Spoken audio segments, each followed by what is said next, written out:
السلام علیکم ورحمۃ اللہ وبرکاتہ۔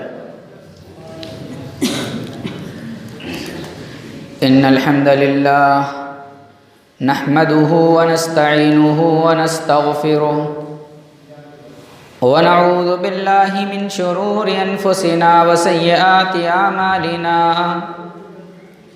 من يهده الله فلا مضل له ومن يضلل فلا هادي له واشهد ان لا اله الا الله وحده لا شريك له واشهد ان محمدا عبده ورسوله يا ايها الذين امنوا اتقوا الله حق تقاته ولا تموتن الا وانتم مسلمون يا أيها الناس اتقوا ربكم الذي خلقكم من نفس واحدة وخلق منها زوجها وبث منهما رجالا كثيرا ونساء واتقوا الله الذي تساءلون به والأرحام إن الله كان عليكم رقيبا يا أيها الذين آمنوا اتقوا الله وقولوا قولا سديدا يصلح لكم أعمالكم ويغفر لكم ذنوبكم ومن يطع الله ورسوله فقد فاز فوزا عظيما أما بعد فإن أحسن الكلام كلام الله وخير الهدي هدي محمد صلى الله عليه وسلم وشر الأمور محدثاتها وكل محدثة بدعة وكل بدعة ضلالة وكل ضلالة في النار فأعوذ بالله السميع العليم من الشيطان الرجيم بسم الله الرحمن الرحيم وآت ذا القربى حقه والمسكين وابن السبيل ولا تبذر تبذيرا إن المبذرين كانوا إخوان الشياطين وكان الشيطان لربه كفورا عن أبي هريرة رضي الله تعالى عنه أن رسول الله صلى الله عليه وسلم أتدرون ما المفلس؟ قالوا فينا من لا درهم له ولا متاع. قال إن المفلس من أمتي من يأتي يوم القيامة بصلاة وصيام وزكاة ويأتي قد شتم هذا وقذف هذا وأكل مال هذا وسفك دم هذا وضرب هذا فيعطى هذا من حسناته وهذا من حسناته فإن فنيت حسناته قبل أن يقدم عليه أخذ من خطاياهم فطرحت عليه ثم طرح في النار. رواه مسلم في كتاب البر والصلة. رب اشرح لي صدري ويسر لي أمري واحلل عقدة من لساني يفقهوا قولي. رب زدني علما سبحانك اللهم رب زدني علما. صدر اجلاس، معزز علماء کرام، حاضرین مجلس، دینی و ملی بھائیوں، بزرگوں، نوجوان ساتھیوں، پردہ نشین ماؤں اور بہنوں، اللہ رب العالمین کا شکر و احسان ہے کہ آج مسجد عبداللہ ابن مسعود میں ہم اور آپ اس ٹھنڈیوں کے موسم میں بیٹھ کر کے قرآن و سنت کی باتیں سن رہے ہیں۔ اللہ تبارک و تعالی ہمارے اس جذبے کو ہمیشہ قائم و دائم رکھے۔ حضرات گرامی، جیسا کہ آپ نے پوسٹر پر دیکھا کہ تمام مقررین کا عنوان، تمام مقررین کے مضامین حقوق کے تعلق سے، اور آپ نے حقوق والدین پر ایک بہترین تقریر سماعت فرمائی۔ میرا موضوع ہے حقوق العباد۔ آج کے جتنے بھی مضامین ہیں، جتنے بھی ٹاپکس ہیں، جتنے بھی عناوین ہیں، ان سارے عناوین، ان سارے ٹاپکس یہ حقوق العباد کا ایک جز ہیں، حقوق العباد کا ایک جز ہے۔ میاں بیوی کے حقوق یہ حقوق العباد میں آتے ہیں، والدین کے حقوق یہ حقوق العباد میں آتے ہیں، اولاد کے حقوق یہ حقوق العباد میں آتے ہیں، والدین کے حقوق یہ حقوق العباد میں آتے ہیں۔ گویا میرا موضوع جو حقوق العباد ہے، اس حقوق العباد کے اندر وہ سارے مضامین اور سارے موضوعات موجود ہیں۔ اس لیے آج کے اس اجلاس میں حقوق کے تعلق سے باتیں ہوں گی۔ کیوں؟ اس لیے کہ آج ہم حقوق کو ادا کرنے میں کوتاہ ہیں۔ ہمیں اپنا حق لینے، اپنا حق کا خیال تو بہت رہتا ہے، لیکن حق دینے کا یا کسی کو دینا ہو تو اس کا خیال نہیں ہوتا۔ حضرات گرامی، قرآن اور حدیث پر باریک نگاہ رکھنے والا، غور سے دیکھنے والا اگر غور سے دیکھے تو پوری شریعت، پورا دین دو چیزوں پر منحصر ہے، ایک حقوق اللہ اور ایک حقوق العباد۔ یہ دو چیزیں اگر ایک انسان کے اندر اچھی طرح پیوست ہو جائیں تو دنیا میں بھی کامیاب اور آخرت میں بھی کامیاب۔ فمن زحزح عن النار وادخل الجنة فقد فاز وما الحیاۃ الدنیا الا متاع الغرور، کہ دنیا کے اندر اس دنیا کی دھوکہ والی زندگی سے بچ کر کے اللہ رب العالمین کے بنائے ہوئے قانون پر عمل کر لیا، فقد فاز، وہ کامیاب ہو گیا۔ اور کامیاب ہونے والے وہی ہیں جنہوں نے ایک طرف حقوق اللہ کی پاسداری کی تو دوسری طرف حقوق العباد سے جی نہیں چرایا۔ حضرات گرامی، حقوق العباد یہ بہت ہی اہم ہے اور انسانی زندگی میں یہ بہت ہی اہمیت کا عامل ہے۔ اگر ایک شخص اللہ کے حق کو ادا کرتا ہے، نمازیں پڑھتا ہے، زکوٰۃ دیتا ہے، بہت اللہ اللہ کرنے والا ہے، ہمیشہ تسبیح کے دانے لے کر کے ہاتھوں میں گھومتا ہے، ہمیشہ اس کی زبان پر لا الہ الا اللہ، اللہ اکبر ہوا کرتا ہے، لیکن یاد رکھیے کہ یہ ساری چیزیں آپ کی بخشش کے لیے کافی نہیں ہوں گی۔ آپ حقوق اللہ ادا کرتے ہیں، اللہ رب العالمین کے حقوق کی ادائیگی میں آگے آگے اور پیش پیش ہیں، یہ بہت اچھی بات ہے، بہت ہی بہترین خصلت ہے، بہت ہی بہترین چیز کے عادی ہیں۔ لیکن آپ یاد رکھیے، ایک طرف آپ حقوق اللہ ادا کر رہے ہیں، دوسری طرف حقوق العباد میں کوتاہی کر رہے ہیں، تو قیامت کے دن اسی حقوق العباد میں کوتاہی کی وجہ سے اللہ تبارک و تعالیٰ کے یہاں پکڑے جائیں گے۔ اور یاد رکھیے کہ اس حقوق العباد میں کوتاہی انسان کو جہنم تک پہنچا ڈالے گی۔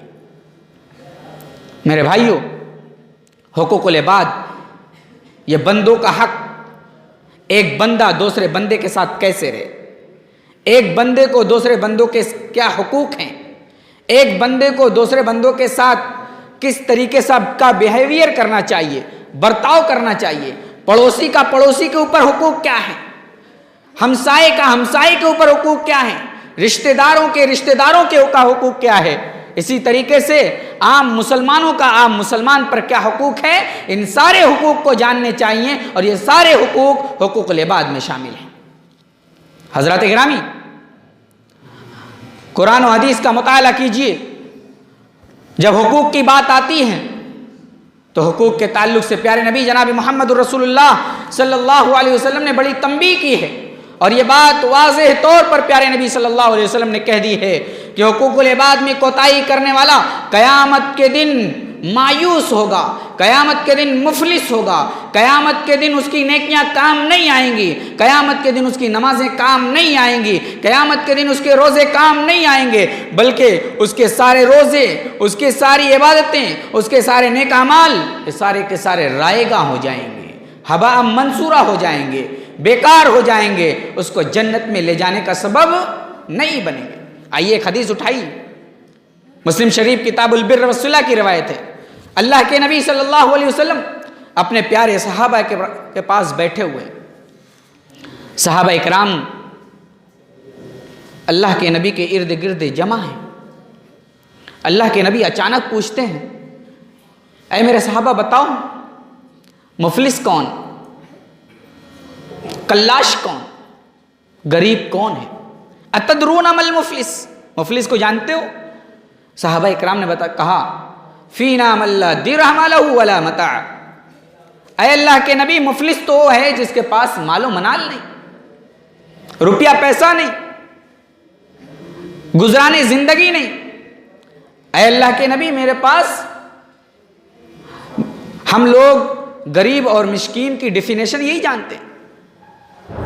اللہ کے نبی جناب محمد الرسول اللہ صلی اللہ علیہ وسلم نے فرمایا اے میرے صحابہ مفلس یہ نہیں ہے، یہ تو دنوں رات کا الٹ پھیر ہے، کبھی کسی دن کوئی امیر ہوتا ہے، کبھی کسی دن کوئی غریب ہوتا ہے، کبھی کوئی فٹ پاتھ پر آ جاتا ہے تو فٹ پاتھ والا آدمی محل میں چلا جاتا ہے، یہ تو دنوں رات کا الٹ پھیر ہے۔ میں بتاتا ہوں اے میرے صحابہ مفلس کون ہے؟ مفلس وہ ہے ان المفلس من امتی من یاتی یوم القیامت بصلاۃ وصیام وزکاۃ، میری امت کا مفلس تو وہ ہے جو قیامت کے دن آئے گا، بہت ساری نیکیاں ہیں، نماز بھی ہے، روزہ بھی ہے، زکوٰۃ بھی ہے، ایک وقت کی نماز نہیں چھوڑتا تھا، نماز نہیں چھوڑتا تھا، فرائض کی ادائیگی کرتا تھا، لیکن فرائض کے ساتھ ساتھ نوافل کی بھی ادائیگی کرتا تھا، زکوٰۃ تو دیا ہی کرتا تھا، لیکن زکوٰۃ دینے کے ساتھ ساتھ پورے سال میں صدقہ و خیرات کیا کرتا تھا۔ کوئی شخص اس کے دروازے پر آتا، اس کے دروازے سے واپس محروم ہو کر کے نہیں جاتا تھا۔ نماز کے ساتھ آ رہا ہے، روزے کے ساتھ آ رہا ہے، زکوٰۃ کے ساتھ آ رہا ہے، دیگر عبادتوں کے ساتھ آ رہا ہے، ایک طرف نیکیاں ہی نیکیاں، اچھائیاں ہی اچھائیاں، اللہ کے حقوق کی ادائیگی، دوسری طرف کیا ہے وَيَأْتِي قَدْ شَتَمَ هَٰذَا، وہ آیا ہے اللہ رب العالمین کے پاس، قیامت کے دن آئے گا، اس کے خاتے میں برائیاں بھی لکھی ہوں گی، گالیاں بھی لکھی ہوں گی، کسی کو گالی دی ہے، کسی کو برا بھلا کہا ہے، کسی کے اوپر بیکار بغیر کسی وجہ سے گالی دی ہے، وَيَأْتِي قَدْ شَتَمَ هَٰذَا وَقَذَفَ هَٰذَا، کسی پاک دامن کے اوپر الزام لگایا ہے، وَأَكَلَ مَالَ هَٰذَا، کسی کا مال ہڑپ کیا ہے، کسی کی زمین اور جائیداد ہڑپ کی ہے، وَسَفَكَ دَمَ هَٰذَا، کسی کا خون کیا ہے، وَضَرَبَ هَٰذَا، کسی کو مارا ہے۔ اللہ کے نبی جناب محمد الرسول اللہ صلی اللہ علیہ وسلم کہتے ہیں یہ نماز، یہ روزہ، یہ زکوٰۃ، یہ دیگر عبادتوں کو لے کر کے آنے والا اپنی گالیوں کی وجہ سے، کسی پر الزام لگانے کی وجہ سے، کسی کا ناحق مال کھانے کی وجہ سے، کسی کو بغیر کسی حق کے مارنے کی وجہ سے، اس کی ساری نیکیاں اللہ تبارک و تعالی گالی کھانے والے، جس کا مال ہڑپ کیا گیا ہے اس کو دے دے گا، گالی کھانے والے کو دے دے گا، مار کھانے والے کو دے دے گا، جس کا خون ہوا ہے اس کو دے دے گا۔ اب کیا ہوگا؟ اللہ کے نبی صلی اللہ علیہ وسلم فرماتے ہیں کہ اب تو اس نمازی کی، اس نیک آدمی کی ساری نیکیاں ختم، لیکن حقدار ابھی بچے ہیں، گالی کھانے والے بچے، جس کا مال ہڑپ کیا گیا وہ بچے ہوئے ہیں، جس کو مارا گیا ہے وہ بچے ہوئے ہیں۔ اب کیا ہوگا؟ اللہ رب العالمین کیا کرے گا؟ اس کے پاس تو نیکیاں نہیں، اس کے پاس تو اب اچھائیاں نہیں، اس کی عبادتیں ختم، اس کی نیکیاں ختم۔ اب اللہ تبارک و تعالیٰ کیا کرے گا؟ اللہ تبارک و تعالیٰ کہے گا ان بندوں سے جو مظلوم ہیں، جن کے اوپر ظلم کیا گیا ہے، اے بندوں تم لوگ اپنی برائیوں کو اس ظالم کے اوپر ڈال دو۔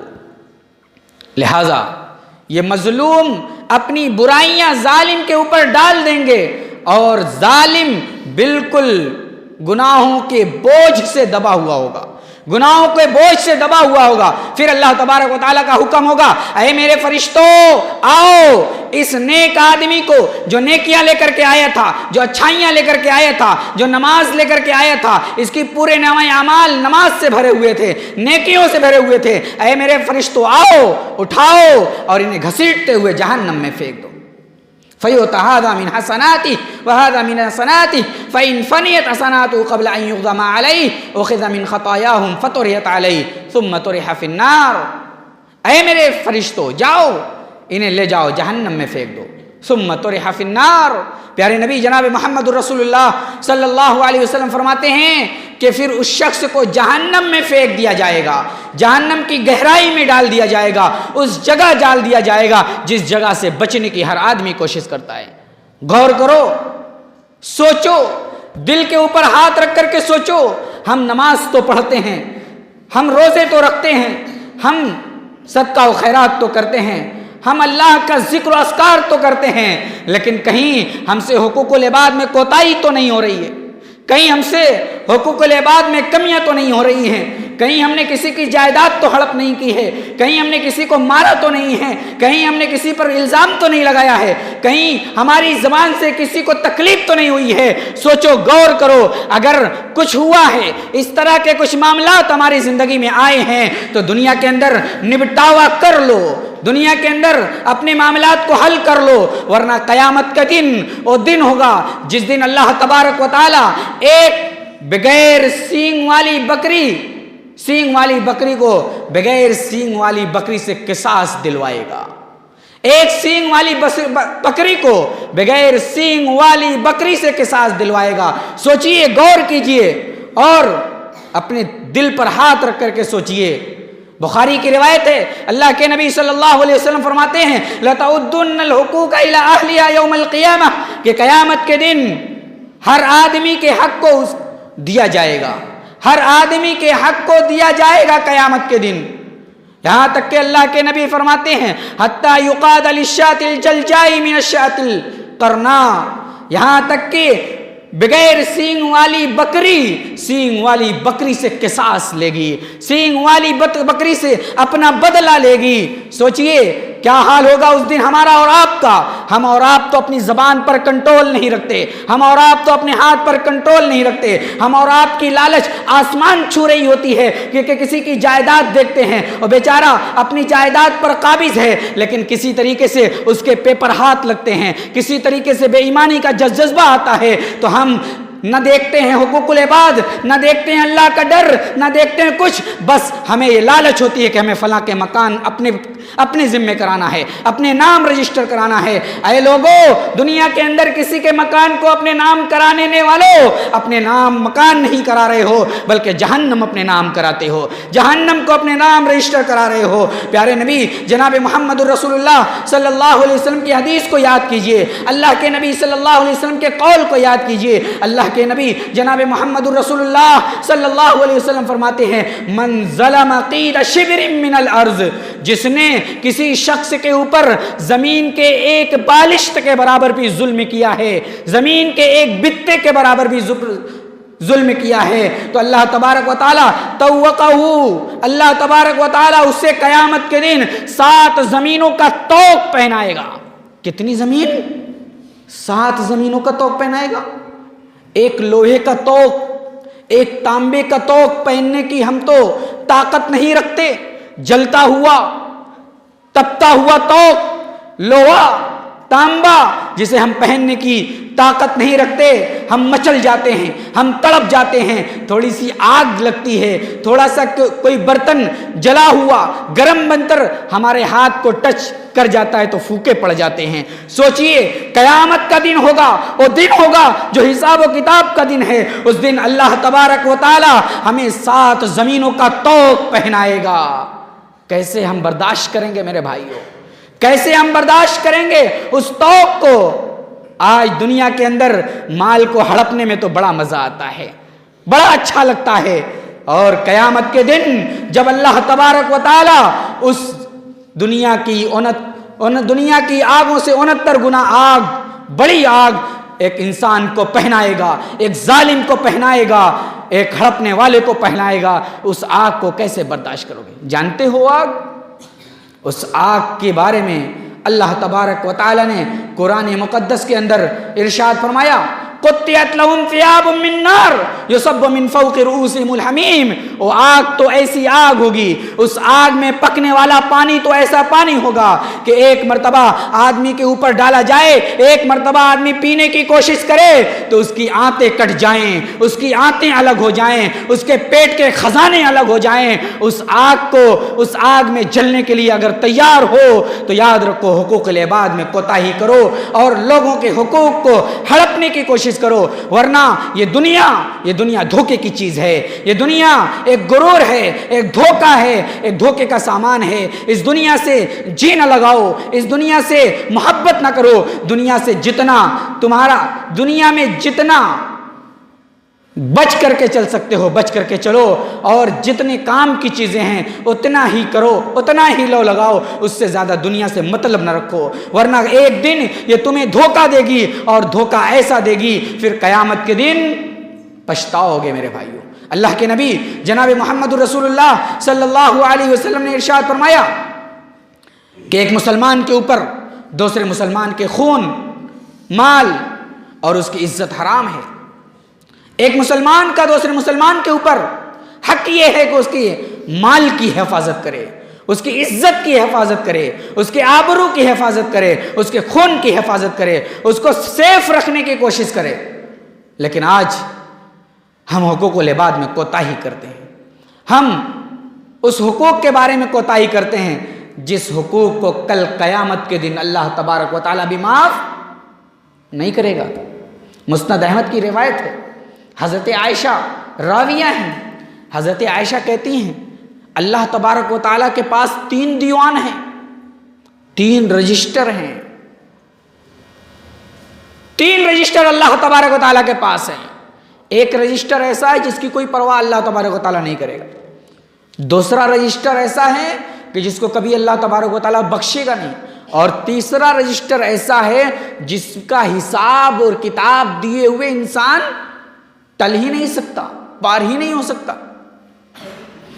اللہ کے نبی تشریح کرتے ہوئے فرماتے ہیں اور رجسٹر جسے اللہ تبارک و تعالیٰ دیکھے گا نہیں، جس کی کوئی پرواہ نہیں کرے گا.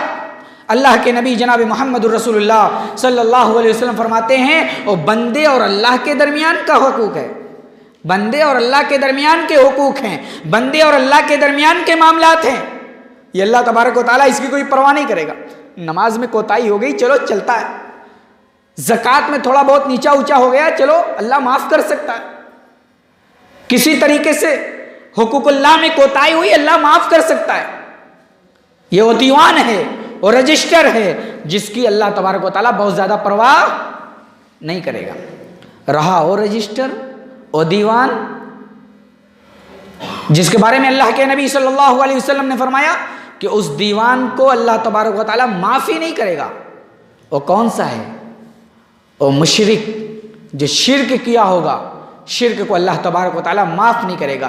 جس دیوان اور رجسٹر کے اندر شرک لکھا ہوا ہوگا اس کو اللہ تبارک و تعالیٰ معاف نہیں فرمائے گا، کیونکہ قرآن مقدس کے اندر اللہ تبارک و تعالیٰ نے ارشاد فرمایا ان اللہ لا یغفر ان یشرک بہ ویغفر ما دون ذلک لمن یشاء ومن یشرک باللہ فقد ضل ضلالا بعیدا. شرک تو ایسا گناہ ہے جسے اللہ معاف نہیں کرے گا. جو شرک میں پڑا بڑی گمراہی میں پڑ گیا. تو دوسرا دیوان وہ ہے جسے اللہ معاف نہیں کرے گا، اور مشرک کا دیوان ہے، مشرک کا رجسٹر ہے، شرک کو اللہ معاف نہیں کرے گا. اور تیسرا وہ دیوان جسے اللہ تبارک و تعالیٰ چھوڑے گا نہیں، وہ دیوان ہے جو بندے کا بندے کے اوپر حق ہے. ایک بندہ دوسرے بندے کے ساتھ کتنی ناانصافی کی، ایک بندہ دوسرے بندے کے ساتھ کتنا برا سلوک کیا، ایک بندہ دوسرے بندے کا کتنا حق مارا، یہ ساری چیزیں اس دیوان کے اوپر کرامن کاتبین لکھ رہے ہیں. اس دیوان کے اوپر، اس دیوان میں کرامن کاتبین درج کر رہے ہیں. اور اللہ تبارک و تعالیٰ اس قیامت کے دن پوچھے گا، اس قیامت کے دن اللہ تبارک و تعالیٰ اس کا سوال کرے گا. اللہ کے نبی صلی اللہ علیہ وسلم فرماتے ہیں اس دیوان میں جو پھنسا، اس رجسٹر میں جو پھنس گیا، تو اللہ تبارک و تعالیٰ اس کے رجسٹر میں جو نیکیاں لکھی ہوئی ہیں، جو اچھائیاں لکھی ہوئی ہیں، ان اچھائیوں کو اللہ تبارک و تعالیٰ اس شخص کو دے گا جس کے ساتھ اس نے ظلم کیا ہے. اس اچھائی کو، اس نیکی کو، اس نماز کو، اس زکوٰۃ کو، اس صدقے و خیرات کو اللہ تبارک و تعالیٰ ان لوگوں کو دے دے گا جو ظالم ہیں، جو مظلوم ہیں، جن کے اوپر ظلم کیا گیا ہے، جن کو مارا گیا ہے، جن کو ستایا گیا ہے، جن کی حق تلفی کی گئی ہے، جن کے ساتھ ناحق سلوک کیا گیا ہے، ان کو اللہ تبارک و تعالیٰ دے دے گا۔ غور کیجئے میرے بھائیوں، ہماری نیکیاں برباد تو نہیں ہو رہی ہیں، کہیں ہماری نیکیاں خراب تو نہیں ہو رہی ہیں، کہیں ہم اس خوشی میں ہیں، اس خوشگمانی میں ہیں کہ ہم تو بہت نیکوکار ہیں، ہم تو حج بھی کر رہے ہیں، ہم تو نماز بھی پڑھ رہے ہیں، ہم تو سال میں 2-3 بار عمرے کے لیے بھی چلے جاتے ہیں، اور اللہ کے نبی جناب محمد الرسول اللہ صلی اللہ علیہ وسلم نے ارشاد فرمایا العمرۃ للعمرۃ کفارہ، اور کما قال علیہ الصلوۃ والسلام کہ ایک عمرہ دوسرے عمرہ کے درمیان جو ٹائم ہے، اس کے درمیان جو صغیرہ گناہ ہوتے ہیں ان کو اللہ تبارک و تعالیٰ معاف کر دے گا۔ یاد رکھیے یہ گناہ جو معاف ہوتے ہیں گناہ صغیرہ ہوتے ہیں، کبیرہ گناہ کبھی معاف نہیں ہوگا، اور حقوق العباد اس کو اللہ تبارک و تعالیٰ کبھی بھی معاف نہیں فرمائے گا۔ میرے بھائیوں، قیامت کے دن، اس قیامت کے دن کا خوف کیجئے، اس اللہ کا خوف کیجئے جس دن اللہ تبارک و تعالیٰ سب کا حساب و کتاب دے گا، اور اس دن اللہ تبارک و تعالیٰ کسی کے ساتھ ظلم نہیں کرے گا۔ اسی لیے ہمارے اسلاف، ہمارے پرخوں اور پروج لوگ حقوق العباد کی ادائیگی میں کتنا محتاط رہتے تھے، کتنا احتیاط برتتے تھے کہ کہیں اس حقوق العباد میں کوتاہی تو نہ ہو گئی، کہیں اس حقوق العباد میں کمی تو نہیں ہو گئی۔ اس بات کا احساس اتنا ہوتا تھا کہ اپنے اکیلے میں ہو کر کے، تنہائی میں ہو کر کے روتے تھے، گڑ گڑاتے تھے، اللہ سے دعا کرتے تھے، بار الہ اگر کوئی کمی ہوئی ہے، کوئی خامی ہوئی ہے تو اے اللہ معاف کر دے۔ حضرت عمر ابن عبدالعزیز رحمۃ اللہ علیہ یہ بہت بڑے تابعین میں سے ہیں، اور ان کو خلیفہ راشد میں شمار کیا جاتا ہے، ان کو خلیفہ راشد میں شمار کیا جاتا ہے۔ عمر ابن عبدالعزیز رحمۃ اللہ علیہ ایک دن اپنے کمرے میں نماز پڑھ رہے ہیں، مصلی پر بیٹھے ہوئے ہیں، اور مصلی پر بیٹھے ہوئے ہیں، ان کا ہاتھ اللہ کے دربار میں اٹھا ہوا ہے اور رو رہے ہیں، ان کی آنکھوں سے آنسو جاری ہے، ان کی آنکھیں آنسو بہا رہی ہیں۔ اتنے میں ان کی بیوی فاطمہ نامی بیوی اس کمرے میں داخل ہوتی ہے، دیکھتی ہے کہ میرے شوہر، میرے سرتاج رو رہے ہیں، مصلی پر بیٹھ کر کے رو رہے ہیں۔ رونے کا سبب، ان کی بیوی رونے کا سبب پوچھتی ہے، بتاؤ میرے سرتاج، بتاؤ میرے آقا، بتاؤ میرے شوہر نامدار، کیوں رو رہے ہو؟ وہ کہتے ہیں کہ اتنا بڑا بوجھ حکومت کا بوجھ میرے اوپر آیا ہے، میں یہ سوچ کر کے رو رہا ہوں کہیں میں نے کسی کے حق کو تو نہیں مار لیا، کہیں مجھ سے کسی کی حق تلفی تو نہیں ہو گئی، کہیں میں نے کسی حقدار کے حق کو ادا کرنے سے میں رہ تو نہیں گیا۔ میں اسی لیے اللہ کے سامنے ہاتھ اٹھایا ہوں، اسی لیے اللہ کے سامنے ہاتھ اٹھا کر کے دعا کر رہا ہوں، اے اللہ تو اپنی رحمت ہمارے اوپر نازل فرما، اے اللہ تو ہمارے اوپر اپنی رحمت نازل فرما اور ہم سے راضی ہو جا۔ یہ تھے عمر بن عبدالعزیز، جو بڑے عبادت گزار تھے، بڑے اللہ والے تھے، اور یہ خلیفہ راشد میں شمار کیے جاتے ہیں۔ انہوں نے اللہ رب العالمین کے دربار میں آ کر کے یہ دعا کی، اے اللہ اگر ہم سے کوئی کوتاہی ہوئی ہے تو اے اللہ اسے معاف فرما دے، اپنی رحمت میرے اوپر نازل فرما دے۔ یہ سوچ ہونی چاہیے، یہ اللہ کا ڈر ہونا چاہیے، یہ اللہ کا خوف ہونا چاہیے۔ آج ہمارے دلوں سے اللہ کا خوف اتر گیا ہے، آج ہمارے دلوں سے اللہ کا خوف نکل گیا ہے، اور صرف دنیا کی محبت ہمارے دلوں کے اندر بیٹھی ہوئی ہے۔ اور جس کے اندر دنیا کی محبت، دنیا کا پیار، دنیا کی رنگینیاں، دنیا کی عیش و عشرت ہو جائیں، یاد رکھیے وہ دنیا وادار ہو جائے گا، دنیا کی زینت اس کی آنکھوں میں ہوں گی، آخرت کا ڈر کبھی اس کی آنکھوں میں نہیں ہوگا۔ یاد کرو پیارے نبی جناب محمد الرسول اللہ صلی اللہ علیہ وسلم کی بیوی حضرت ام حبیبہ رضی اللہ تعالی عنہا، ان کی موت کا وقت آیا، ان کے انتقال کا وقت آتا ہے۔ حضرت ام حبیبہ اپنی سوکن حضرت عائشہ صدیقہ رضی اللہ تعالی عنہا کو بلاتی، حضرت عائشہ کو بلا کر کے کہتی ہیں، اے عائشہ ہمارے اور تمہارے درمیان کچھ ہوں ہو گئی ہے، ہمارے اور تمہارے درمیان کچھ معاملات ہو گئے ہوں گے زندگی میں، تو اے عائشہ مجھے معاف کرنا، مجھے معاف کرنا۔ حضرت عائشہ کہتی ہیں میں نے معاف کیا اور اللہ تبارک و تعالیٰ مجھے بھی معاف کرے اور آپ کو بھی معاف کرے، اللہ تبارک و تعالیٰ مجھے بھی معاف کرے اور آپ کو بھی معاف کرے۔ یہ خوف تھا۔ انہوں نے اپنی موت کے وقت، اپنے آخری ٹائم اپنی سوکن بیوی، اپنی سوکن حضرت عائشہ صدیقہ رضی اللہ تعالی عنہا کو بلا کر کے اپنی معافی اور تلافی کراتی ہیں کہ کوئی بھی گناہ ہو گیا ہو، کوئی بھی مجھ سے تکلیف پہنچی ہو، اگر میری سوکن کو تو مجھے معاف کر دے، ورنہ قیامت کے دن اللہ تبارک و تعالیٰ کے یہاں پکڑے گی اور نیکیاں مانگے گی تو میں نیکیاں کہاں سے دے پاؤں گی۔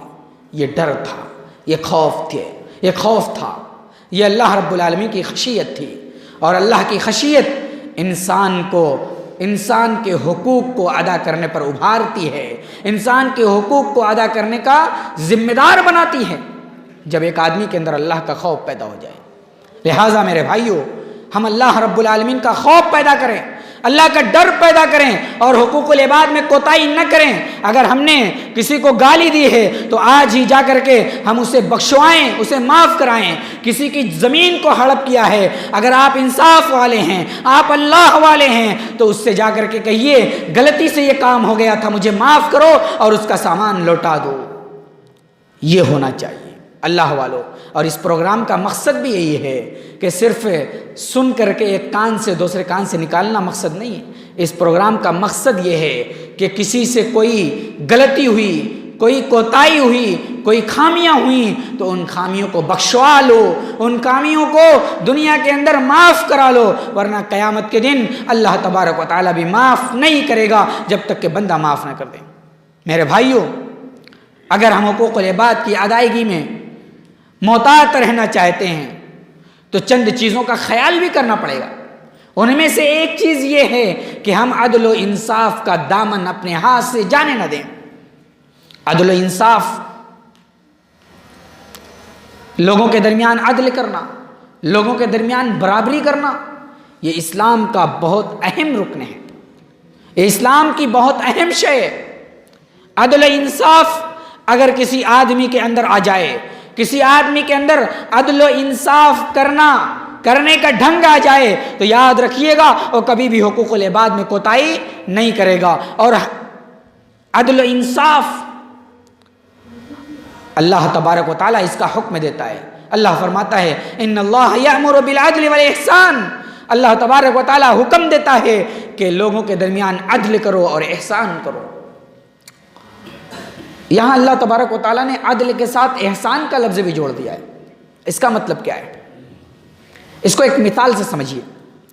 مثال کے طور پر کسی چور نے چوری کی اور چوری کرنے والا پکڑا گیا، چوری کرنے والے کو پکڑ لیا گیا۔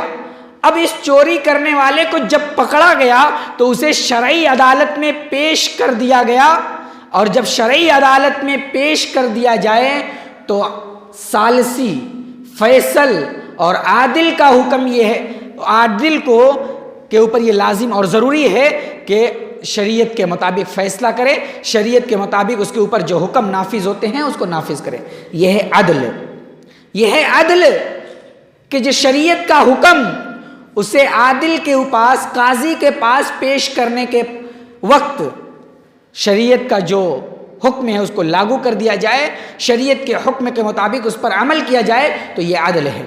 اگر یہی چور جسے پکڑا گیا، اس چور کو قاضی کے پاس لانے سے پہلے معاملہ حل کر دیا گیا یا معاف کر دیا گیا تو پھر یہ احسان ہے کہ چلو چور کو پکڑ لیا گیا، لیکن چور کو قاضی کے پاس پیش نہیں کیا گیا اور اسے سمجھا بجھا کر کے معاف کر دیا گیا تو یہ احسان ہے۔ اللہ کے نبی جناب محمد رسول اللہ صلی اللہ علیہ وسلم کے پاس ایک صحابی رسول اس طرح کا معاملہ لے کر کے آئے۔ ایک صحابی رسول، غالباً ان کا نام ثوبان تھا، وہ ایک قیمتی چادر کا تکیہ بنا کر کے سو رہے تھے، رات کا وقت تھا، اندھیری رات تھی۔ ایک چور آیا اور آپ کے سر سے اس تکیے کو، اس چادر کو نکال لے گیا۔ چور نکال کر کے لے کر کے جاتا ہے، تھوڑی دور جاتا ہے کہ چور پکڑ لیا جاتا ہے۔ چور پکڑ لیا گیا۔ چور کو پیارے نبی جناب محمد الرسول اللہ صلی اللہ علیہ وسلم کے پاس لے آیا گیا، اللہ کے نبی صلی اللہ علیہ وسلم کی خدمت میں پیش کر دیا گیا۔ اللہ کے نبی صلی اللہ علیہ وسلم نے اس کے اوپر شرعی حکم نافذ کیا، شرعی حکم نافذ کرنے کا آرڈر دیا، یعنی اس کا ہاتھ کاٹ دیا جائے، اس کے ہاتھ کو قلم کر دیا جائے۔ اللہ کے نبی صلی اللہ علیہ وسلم کا یہ آرڈر تھا، اللہ کے نبی کا یہ حکم تھا۔ اللہ کے نبی کا حکم بالکل قرآن اور حدیث کے موافق تھا۔ اللہ کے نبی کا حکم پاتے ہی صحابہ اکرام دوڑ پڑے، چلو اس آدمی کے، اس چور کے ہاتھ کو کاٹا جائے گا۔ اتنے میں وہ صحابی رسول جن کی چادر تھی وہ بول پڑے، اے اللہ کے نبی یہ میری چادر 30 درہم کے برابر ہے، اے اللہ کے نبی آپ اس کا ہاتھ مت کاٹیے، میں اس کو ادھار 30 درہم میں بیچتا ہوں۔ اللہ کے نبی جناب محمد الرسول اللہ صلی اللہ علیہ وسلم نے فرمایا، اے میرے صحابی اس معاملے کو حل کرنا تھا، ایسے ہی حل کرنا تھا تو میرے پاس عدالت میں لے آنے کے بعد کیوں ایسا کہہ رہے ہو؟ اس کو عدالت میں لے آنے سے پہلے حل کر لیتے، عدالت میں لے آنے سے پہلے اس معاملے کو ختم کر لیتے تو پھر اس کے اوپر وہ حد نافذ نہ ہوتی جو اب حد نافذ ہونے جا رہی ہے۔ اب تو تم عدالت میں معاملہ پیش کر چکے ہو، اب تو تم پیارے نبی کی عدالت میں لے آئے ہو، اب اس کا ہاتھ کاٹے بغیر نہیں رہا جائے گا، اس کا ہاتھ کاٹا جائے گا، اس کا فیصلہ شریعت کے مطابق کیا جائے گا۔ لہٰذا اس کا ہاتھ کاٹا گیا اور اس کو شریعت کے حکم کے مطابق اس کے اوپر وہ حکم نافذ کیا گیا۔ تو معلوم ہوا اگر قاضی کے پاس عدالت میں لے آنے سے پہلے معاملے کو حل کر لیا جائے تو یہ آپسی معاملہ ہے، اس معاملے کو احسان کہتے ہیں، لیکن اسی معاملے کو عدالت میں لے آیا جائے، عدالت اور میں قاضی کے سامنے لے آیا جائے تو قاضی اب احسان نہیں کرے گا بلکہ عدل کرے گا، انصاف کے مطابق فیصلہ کرے گا۔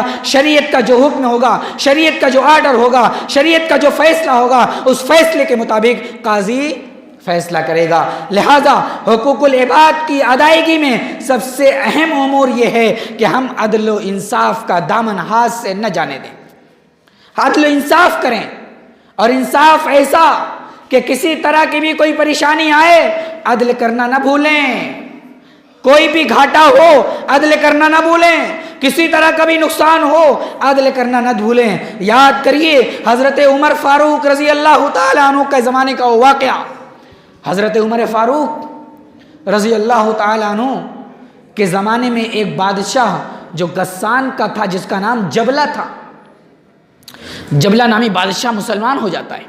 حضرت عمر فاروق رضی اللہ تعالیٰ عنہ کو بڑی خوشی ہوتی ہے، چلو یہ بادشاہ مسلمان ہو گیا، چلو بادشاہ ایمان لے آیا، طاقت ملی، قوت ملی اس بادشاہ کی وجہ سے، یہ بادشاہ مسلمان ہوتا ہے، حج کرنے کا شوق آتا ہے، سوچتا ہے چلو حج کر لیں، اسلام کے فریضے کو، اسلام کے 5ویں رکن کو ادا کر دیں۔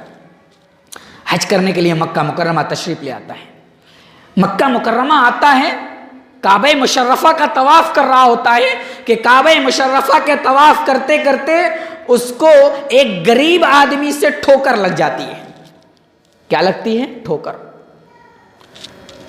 اور بادشاہ فوراً غصے میں آتا ہے، اس کی انا جاگ جاتی ہے، اس کا گھمنڈ اس کے عروج پر آ جاتا ہے اور فوراً ایک تماچا رشید کر دیتا ہے، ایک تماچا رشید کر دیتا ہے اس غریب آدمی کے اوپر، ایک تماچا جم کر کے مار دیتا ہے۔ اب کیا ہوتا ہے؟ قاضی کے پاس، حضرت عمر فاروق رضی اللہ تعالیٰ عنہ کے پاس، عمر فاروق کی عدالت میں یہ معاملہ پیش کرتا ہے وہ غریب۔ حضرت عمر فاروق فیصلہ کرتے ہیں، اے غریب آدمی جاؤ، جس طریقے سے تمہیں اس بادشاہ نے، اس غسان کا بادشاہ جبلہ نے مارا ہے، جاؤ تم بھی مار کے آؤ، جاؤ انصاف کر لو، جاؤ عدل کر لو۔ بادشاہ کے پاس وہ آدمی، وہ غریب آدمی جاتا ہے، جا کر کے اس بادشاہ کو مارنے والا ہی ہوتا ہے کہ بادشاہ کی پھر انا عروج پر ہوتی ہے اور کہتا ہے کہ میں اس غریب آدمی سے مار کھاؤں، میں تو بادشاہ ہوں، میں تو ایک علاقے کا بادشاہ ہوں اور میں بادشاہ ہو کر کے ایک غریب آدمی سے مار کھاؤں؟ یہ نہیں ہو سکتا۔ حضرت عمر نے کہا برابری اور انصاف کا یہی حکم ہے کہ مار کھانا پڑے گا۔ حضرت عمر نے فیصلہ کر دیا۔ اس بادشاہ نے اجازت مانگی، اے عمر ایک دن کی اجازت دے دو۔ عمر نے کہا ٹھیک ہے، اجازت ہے۔ حضرت عمر فاروق نے اجازت دے دی۔ عمر فاروق کی اجازت ملنے سے مطمئن ہو گیا، ایک دن کے لیے وہ اطمینان میں ہو گیا، چلو ایک دن کے لیے فرصت ملی۔ رات ہوتی ہے، رات کو وہ اس شہر سے، مکہ نامی شہر سے نکل کر کے فرار ہو جاتا ہے، مکہ نامی شہر سے نکل کر کے فرار ہو جاتا ہے اور فرار ہو کر کے مرتد ہو جاتا ہے، اسلام سے پھر جاتا ہے، اسلام کو چھوڑ کر کے کوئی اور مذہب اختیار کر لیتا ہے۔ لیکن وہ اس آدمی سے، اس غریب آدمی سے مار کھانا پسند نہیں کرتا، اسلام کو چھوڑنا پسند کر دیتا ہے لیکن مار کھانا پسند نہیں کرتا۔ لیکن عمر کا فیصلہ بھی اٹل تھا، تم اسلام چھوڑنا چاہتے ہو چھوڑ دو، لیکن میرا فیصلہ اٹل رہے گا، کیونکہ میرا فیصلہ میرے مرضی کے مطابق نہیں ہے، میرا فیصلہ رب کائنات کے مرضی کے مطابق ہے۔ اس کی مرضی ہے کہ بادشاہ اس غریب آدمی سے مار کھائے تو مار کھانا پڑے گا۔ تم اسلام چھوڑنا چاہتے ہو چھوڑ دو، تم اپنا نقصان کرو گے، میرا نقصان نہیں کرو گے۔ حضرت عمر فاروق ایک آدمی کو اسلام چھوڑنا پسند کر لیتے ہیں لیکن عدل و انصاف کے دامن کو نہیں چھوڑتے ہیں۔ لہٰذا اگر عدل و انصاف کے دامن کو قائم رکھا جائے تو کہیں مشکلات آ سکتی ہیں، کہیں پریشانیاں آ سکتی ہیں، کہیں مصیبتیں آ سکتی ہیں، کہیں اپنا گھاٹا ہو سکتا ہے، لیکن یہ گھاٹا ظاہر ہی ہوگا، حقیقتاً میں وہ گھاٹا نہیں ہوگا، وہ فائدہ ہی ہوگا۔ میرے بھائیوں، اس واقعے سے عبرت حاصل کرنی چاہیے، اس واقعے سے نصیحت حاصل کرنی چاہیے، اور یہ چیز اگر ہمارے اندر پیدا ہو جائے تو حتی المقدور ہم حقوق العباد کی ادائیگی کی کوشش کریں گے۔ اور یاد کرو حضرت عمر ہی کا واقعہ ہے، حضرت عمر فاروق جو 22 لاکھ 22.5 لاکھ مربع میل کے حاکم ہیں، بادشاہ ہیں، خلیفہ ہیں، جن کی حکومت 22.5 لاکھ مربع میل پر ہے۔ یہ عمر فاروق مسجد نبوی کے ممبر پر کھڑے ہو کر کے خطبہ دے رہے ہیں، ممبر نبوی پر کھڑے ہیں۔ حضرت عمر فاروق خطبہ دینے کے لیے کھڑے ہوتے ہیں، ایک آدمی، ایک معمولی سا انسان کھڑا ہوتا ہے، اے عمر آپ خطبہ نہ دیجئے، آپ خطبہ دینے سے پہلے مجھے ایک سوال کا جواب دیجئے، اس کے بعد آپ کو خطبہ دینے کی اجازت ہوگی۔ حضرت عمر سے کہتا ہے، حضرت عمر سے وہ آدمی کہتے ہیں، وہ صحابی کہتے ہیں، اے عمر فاروق آپ نے تو وہ چادر سب کو ایک ایک پیس دی تھی، اے عمر فاروق وہ چادر جو آپ کے پاس آئی تھی وہ چادر سب کو ایک ایک آپ نے بانٹی تھی۔ اے عمر فاروق آپ لمبے تمبے لہیم شہیم ہیں اور مجھے بھی وہ چادر ملی تھی، میں اتنا جانتا ہوں کہ اس ایک چادر میں آپ کا ایک کرتا نہیں بن سکتا، آپ ایک کرتا اس ایک چادر میں نہیں بنا سکتے، آپ اتنے لہیم شہیم ہیں، آپ اتنے ہٹے کٹے ہیں، آپ موٹے تازے ہیں، آپ اس ایک چادر میں آپ اپنا کرتا نہیں بنوا سکتے۔ یہ بتائیے آپ نے یہ 2 چادر میں کرتا بنوایا ہے تو ایک چادر آپ نے کہاں سے لی؟ حضرت عمر فاروق خطبہ روکتے ہیں۔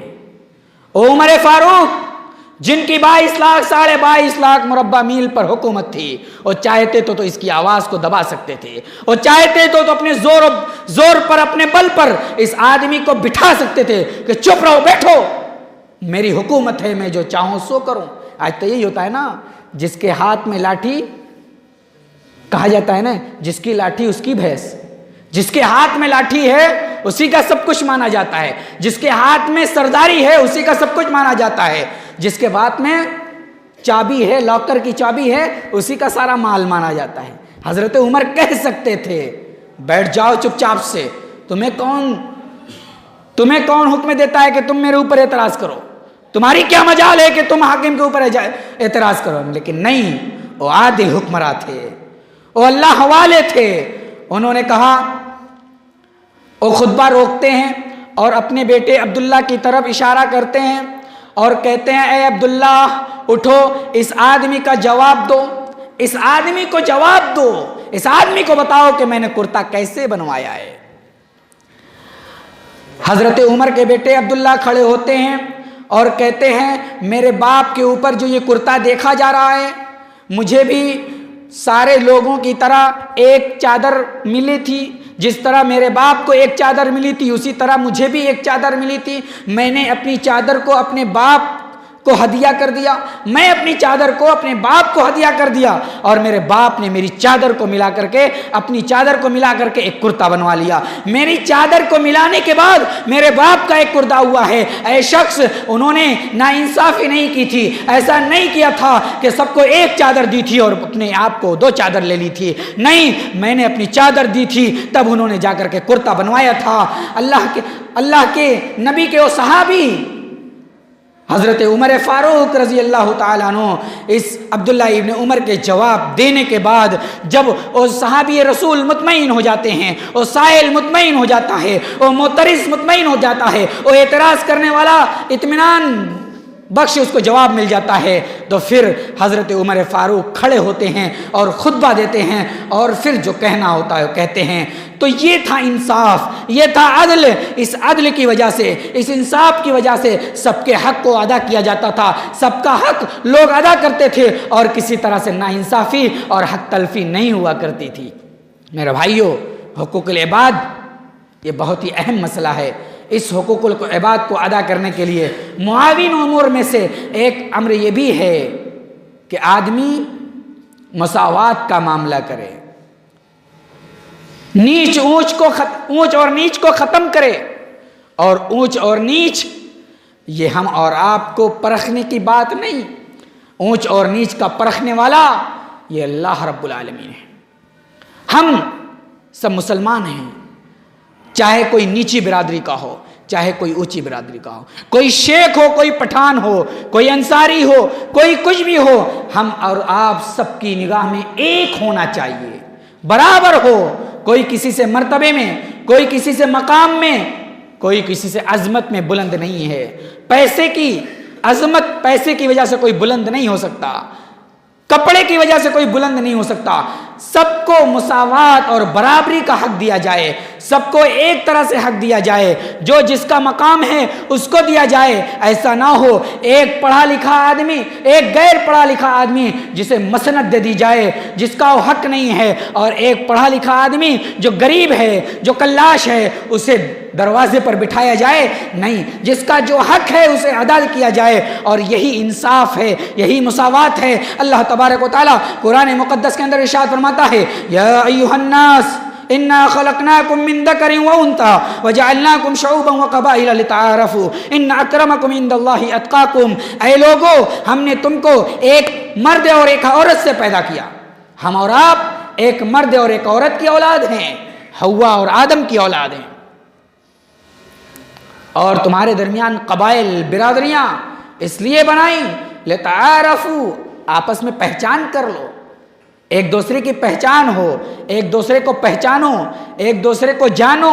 اس لیے تمہارے درمیان قبائل بنائے، اس لیے تمہارے درمیان برادریاں بنائیں، اس لیے برادریاں نہیں بنائیں، اس لیے قبائل نہیں بنائیں کہ ایک قبیلے والا دوسرے قبیلے کو، ایک برادری والا دوسرے برادری کو حقیر سمجھے، ایک آدمی دوسرے آدمی کو حقیر سمجھے، بلکہ ایک آدمی دوسرے آدمی کی نگاہ میں بالکل ویسا ہونا چاہیے جیسے اللہ تبارک و تعالیٰ نے قرآن مقدس میں اور پیارے نبی صلی اللہ علیہ وسلم نے اپنی احادیث مبارکہ میں رہنے کا حکم دیا ہے۔ میرے بھائیوں، عظمت اور بلندی کا معیار صرف اور صرف تقوی پر ہے۔ ان اکرمکم عند اللہ اتقاکم، اگر تم اللہ رب العالمین کے ہاں تقوی اور پرہیزگاری لے کر کے جاؤ گے تو یہی چیز اللہ رب العالمین کے ہاں بلندی کا باعث بنے گی، ورنہ برادری، قبائل کی بلندی یہ تمہیں کبھی بھی بلندی پر نہیں لے جا سکتی۔ میرے بھائیوں، اگر حقوق العباد کی ادائیگی کرنا چاہتے ہیں تو حقوق العباد کی ادائیگی میں سب سے پہلے عدل و انصاف کا دامن کبھی نہ چھوڑیں اور لوگوں کے درمیان مساوات کریں، لوگوں کے درمیان برابری کریں، لوگوں کے حق کو ادا کریں اور اس حق کی ادائیگی کو قرآن و سنت کے مطابق ادا کریں، تب اللہ تبارک و تعالیٰ کے ہم کامیاب اور کامرا ہوں گے۔ اسی طریقے سے اگر ہم چاہتے ہیں کہ اللہ تبارک و تعالیٰ کے ہم سرخرو ہوں، ہماری نیکیوں کی قدر کی جائے اور ہماری نیکیوں کو اللہ رب العالمین کے ہاں قدر کی نگاہ سے دیکھی جائے، تو ہم حقوق العباد کی ادائیگی میں ہم خدمت خلق کبھی نہ چھوڑیں۔ ویسے تو سارا خدمت خلق یہ حقوق العباد میں آتا ہے، کسی کے ساتھ اچھا سلوک کر دینا، کسی کے بوجھ کو اٹھا دینا، کسی کے ساتھ میٹھا بول دینا، کسی کی پریشانی کو حل کر دینا، کسی کو اس کی مصیبت میں ساتھ دے دینا، یہ ساری چیزیں خدمت خلق میں آتی ہیں اور یہ ساری چیزیں اللہ رب العالمین کے حقوق العباد میں شامل ہیں، حقوق العباد کا جزو ہیں۔ اگر ان ساری چیزوں کو ادا کرتے ہیں تو انشاءاللہ حقوق العباد کو ہم ادا کرنے والے ہوں گے۔ اسی طریقے سے ہم حقوق العباد کی ادائیگی کرنا چاہتے ہیں تو اپنے فرائض کی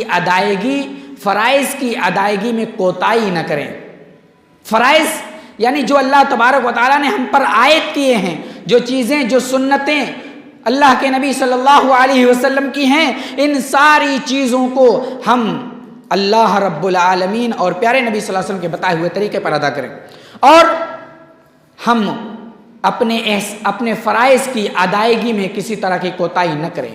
پیارے نبی جناب محمد رسول اللہ صلی اللہ علیہ وسلم نے ایک حدیث کے اندر ان فرائض کی ادائیگی کا حکم دیا ہے اور ان چیزوں کا حکم دیا ہے جن کے ذریعے سے آدمی حقوق العباد کو بھی ادا کر سکتا ہے اور آپسی محبت کو بھی قائم رکھ سکتا ہے، آپس میں محبت، آپس میں پیار، آپس میں الفت کا بڑھاوا دے سکتا ہے۔ لہٰذا اے مسلمانوں، اپنے آپ کو اللہ رب العالمین کے مرضی کے مطابق کر دو، اپنے آپ کو پیارے نبی کی سنت کے مطابق ڈھالنے کی کوشش کرو اور یہ کوشش کرو کہ ہم دین کے دو اصول، دین کے دو ضابطے، دین کے دو کنارے کو ہم مضبوطی سے تھامے رہیں گے تو یہ دونوں کنارہ ہمیں اللہ رب العالمین کی بنائی ہوئی جنت میں لے جا سکتا ہے۔ اور دین کا دو کنارہ ایک حقوق اللہ ہے اور ایک حقوق العباد ہے۔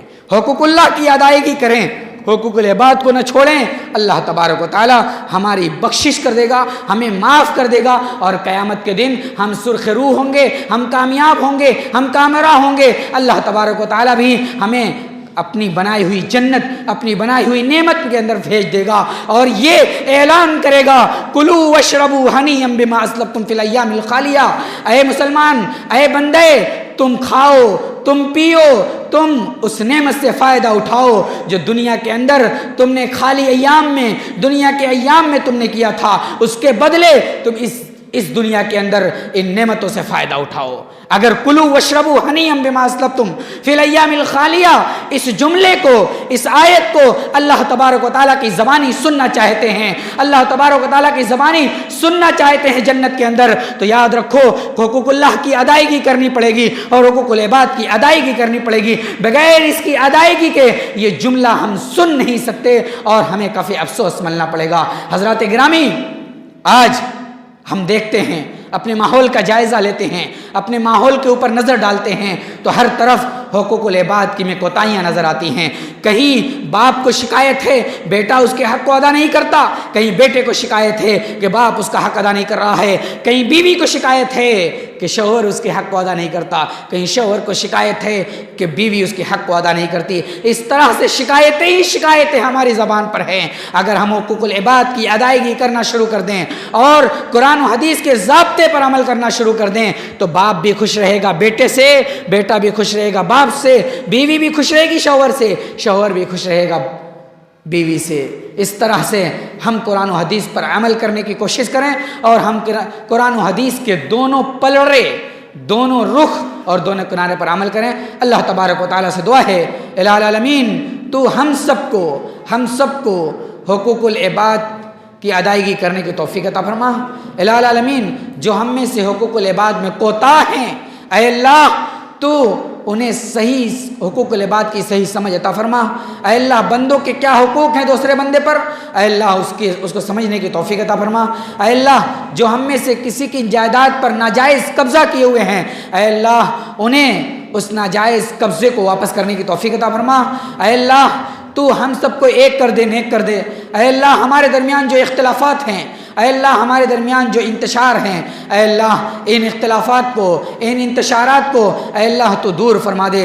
اے اللہ جو ہمارے درمیان ایک دوسرے سے جھگڑے چل رہے ہیں، اے اللہ ان جھگڑوں کو تو دور فرما دے، ان جھگڑوں کو اصلاح میں بدل دے۔ اے اللہ تو ہم سب کو ایک کر دے۔ اے اللہ ہمارے درمیان جو لوگ بیمار ہیں، جو لوگ بستر مرگ پر ہیں، اے اللہ انہیں شفائے کاملہ و عاجلہ عطا فرما۔ اے اللہ جب تک زندہ رکھ، اسلام پر زندہ رکھ، جب خاتمہ ہو تو کلمہ لا الہ الا اللہ زبان پر ہو۔ اقول قولی ھذا واستغفر اللہ لی ولکم ولسائر المسلمین وما علینا الا البلاغ المبین۔ السلام علیکم ورحمۃ اللہ وبرکاتہ۔